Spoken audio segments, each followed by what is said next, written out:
Hello dear student, today class 10th mathematics NCERT book का real numbers chapter number first exercise 1.2 में हम पढ़ेंगे introduction to exercise 1.2 the fundamental theorem of arithmetic. इसमें पढ़ेंगे कि हम the fundamental theorem of arithmetic. तो ये होता है कि कंपोजिट नंबर कि अगर हम प्राइम फैक्टर करें तो वो यूनिक होते हैं। तो इसको बोलेंगे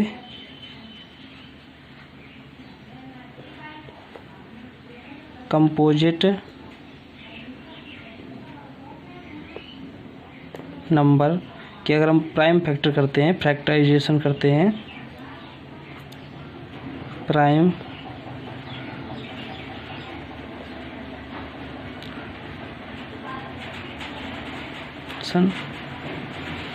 अगर प्राइम फैक्टराइजेशन करें तो वो क्या होते हैं, यूनिक।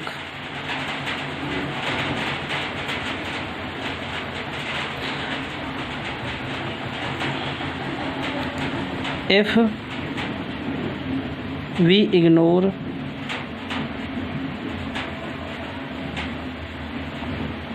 ऑर्डर, अगर उसके ऑर्डर पर ध्यान ना दिया जाए। अब आप सोच रहे होंगे कि कंपोजिट नंबर प्राइम फैक्टराइजेशन ये होता है क्या है। तो सबसे पहले इसके बारे में पढ़ते हैं, इसकी जो कुछ डेफिनेशन है उनके बारे में थोड़ा ध्यान देते हैं, उसके बाद इस पर आएंगे। तो सबसे पहले हम पढ़ेंगे कंपोजिट नंबर।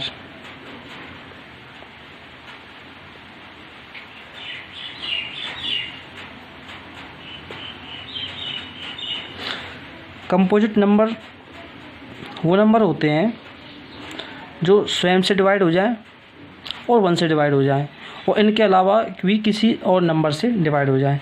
अगर इसकी हम डेफिनेशन लिखें, the whole number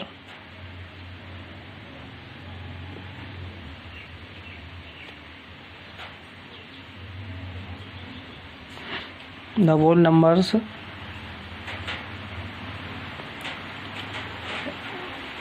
which are divisible by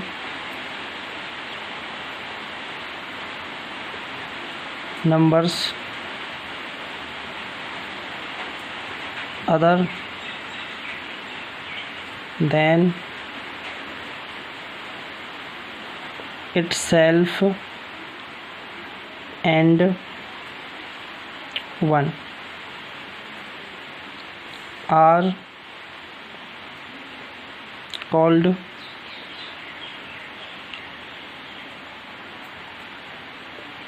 composite number. ये इसकी डेफिनेशन हो गई। For example 4, 6, 8, 9, 10 so on।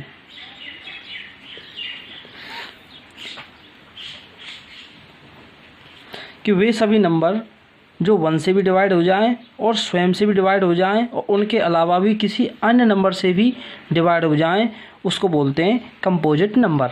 अब इसके आगे देखें प्राइम नंबर क्या होते हैं।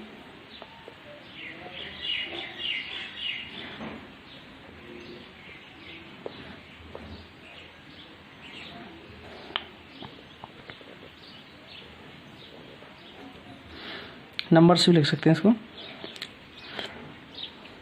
The natural number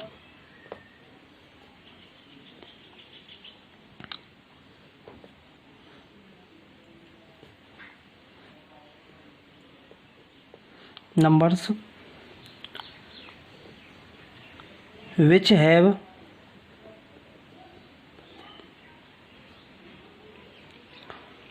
no factors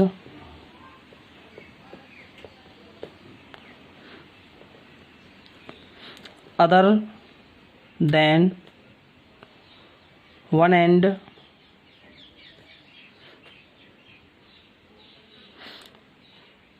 itself are called prime numbers.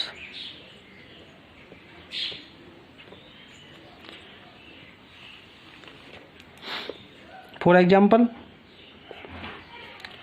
2, 3, 5, 7, 11 so on.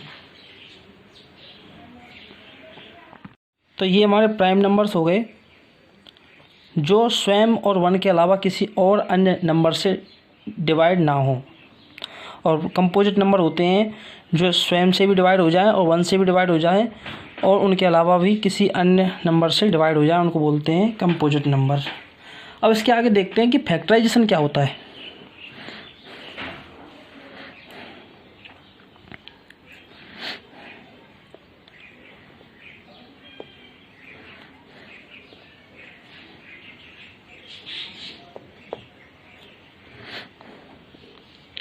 अब फैक्टराइजेशन के बारे में देखते हैं कि किसी नंबर को उसके फैक्टर्स प्रोडक्ट में लिखना ही क्या कहलाता है, फैक्टराइजेशन। अगर हम लिखें कि किसी एनी नंबर को अगर उसके फैक्टराइजेशन प्रोडक्ट में लिखें, जैसे कि कोई फॉर एग्जांपल लेते हैं 54, क्यों अगर हम फैक्टर करें, सबसे पहले इसको 2 से डिवाइड करेंगे तो ये आएगा 27, फिर इसको 3 से डिवाइड करेंगे 9, फिर 3 से डिवाइड करेंगे 3 और 3 से करेंगे 1। तो ये हमारे 54 के जो फैक्टर्स प्रोडक्ट हैं वो हैं 2 × 3 × 3 × 3।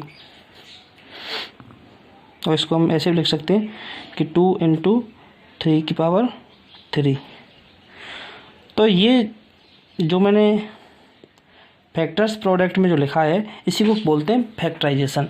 अगर इसमें हमारे जो नंबर हैं, जो फैक्टर्स प्रोडक्ट हैं, वो अगर प्राइम नंबर हैं तो इसको बोलेंगे प्राइम फैक्टराइजेशन। तो 2, 3, 3, 3 तो ये प्राइम नंबर है, तो ये हो जाएगा प्राइम फैक्टराइजेशन।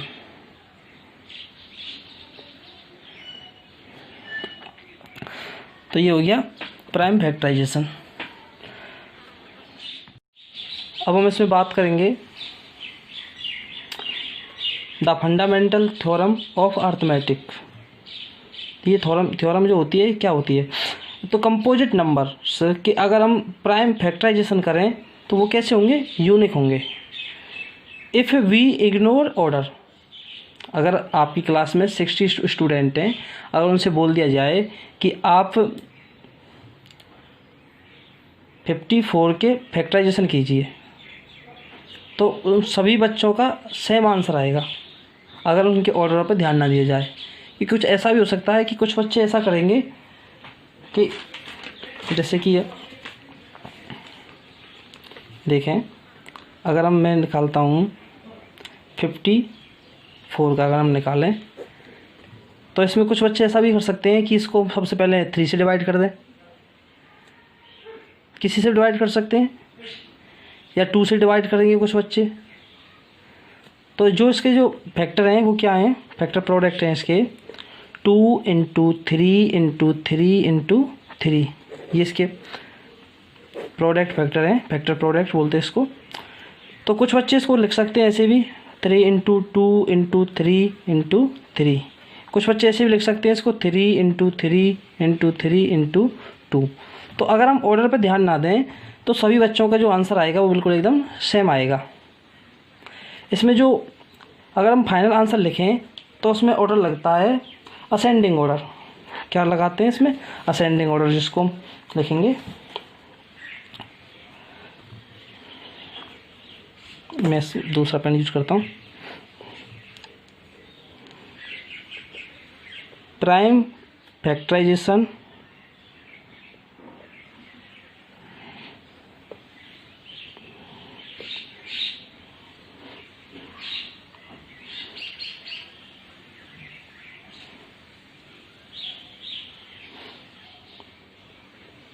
Ascending order. जो इसके प्राइम फैक्टर जो होते हैं वो कैसे होते हैं, असेंडिंग ऑर्डर में, यानी कि बढ़ते हुए क्रम में। और अगर कोई भी कंपोजिट नंबर का प्राइम फैक्टराइजेशन करें तो वो कैसे होते हैं, यूनिक। तो ये हमने पढ़ा the fundamental theorem of arithmetic, ये होता है, बस और कुछ नहीं है इसमें। अब इसके बाद देखेंगे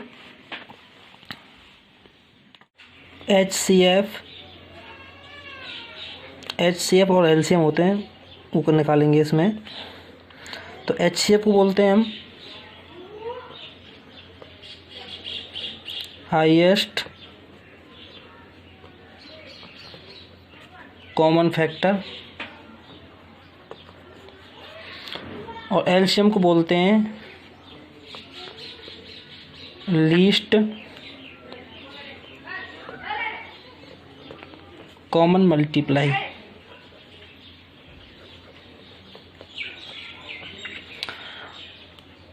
अब इसका एक एग्जाम्पल लेते हैं।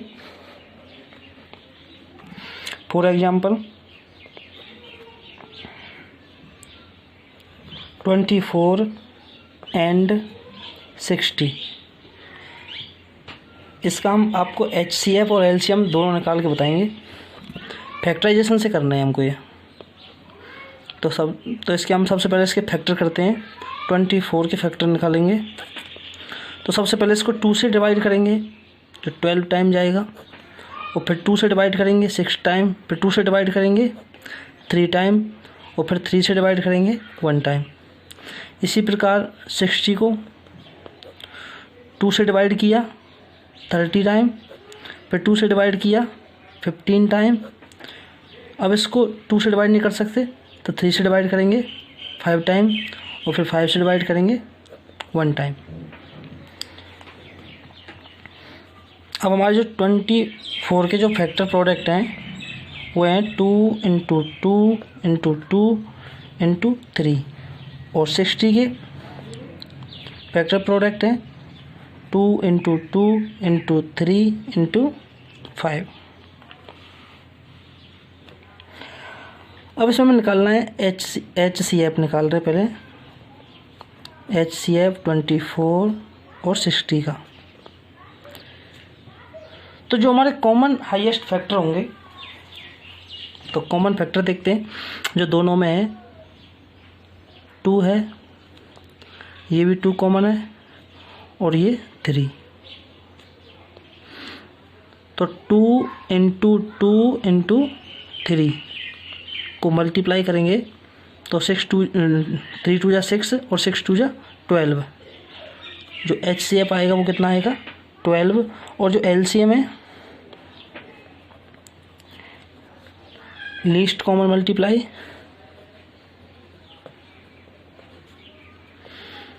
तो पहले तो वो देखेंगे कि कॉमन कौन कौन है। तो कॉमन में से लेने हैं पहले तो कॉमन फैक्टर 2 × 2 × 3, फिर उसके बाद 2 × 5 को मल्टीप्लाई करेंगे। 2 2 = 4, 4 3 = 12, और 12 2 = 24, और 24 5 = 120। HCF हो गया हमारा 12 और LCM हो गया 120। अब इसके आगे एक वेरीफाई करने की एक स्टेटमेंट है, उसके बारे में देखते हैं। इसके आगे पढ़ेंगे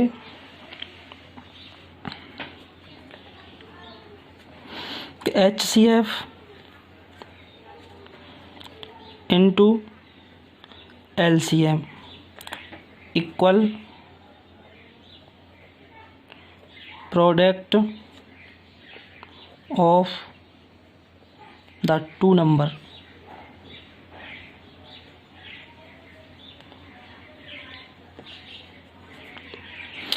ऐसे हम वेरीफाई कर सकते हैं कि हमारा जो LCM और HCF जो निकल के आए हैं वो सही है या गलत। तो HCF हमारा जो निकला है वो 12 है, और LCM है हमारा 120, और प्रोडक्ट ऑफ द 2 नंबर्स, यानी कि हमारे पास 2 नंबरों को मल्टीप्लाई 24 इंटू 60।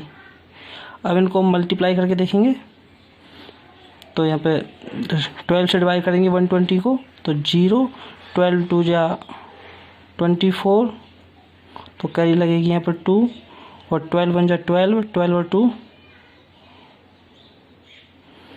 14 इक्वल। इसी प्रकार यहाँ 0 के 0, 6 से हम 4 को डिवाइड करेंगे, नहीं सॉरी मल्टीप्लाई करेंगे, 6 4 जा 24, 4 कैरी लगेगी 2, और 6 2 जा 12, 12 और ये हो गया 40।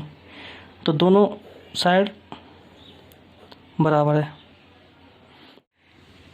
इससे हम अगर हमको HCF निकालना है तो निकाल सकते हैं इससे, अगर LCM निकालना है तो इससे निकाल सकते हैं। सपोज अगर हमको HCF निकालना है और LCM हमारे पास है, LCM 24 60 जो दिया है वो 120 हो गया, और हमको इसमें HCF निकालना है क्वेश्चन मार्क, तो इसी से निकाल सकते हैं। वो कैसे निकालेंगे, तो HCF equal product of the two numbers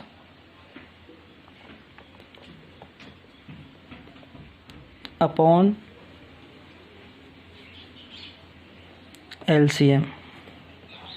कोई क्वेश्चन ऐसा हो सकता है जिसमें LCM दिया हो और HCF निकालना हो, और अगर HCF दिया हो तो LCM निकालना हो, तो इससे हम निकाल सकते हैं।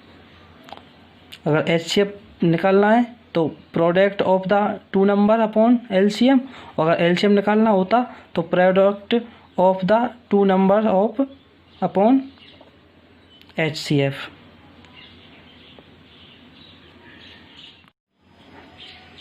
तो HCF 24 60 equal 24 into 60 upon LCM हमारा है 120, 0 से 0 कैंसिल हो जाएगी यहाँ पे ये, और 6 से ये 2 बार कट जाएगा, और 2 से ये 12 टाइम, तो जो इसका HCF निकलेगा वो आएगा हमारा 12। इंट्रोडक्शन पार्ट को यहीं पर समाप्त करते हैं। इससे नेक्स्ट वीडियो में एक्सरसाइज 1.2 को करेंगे। Thank you.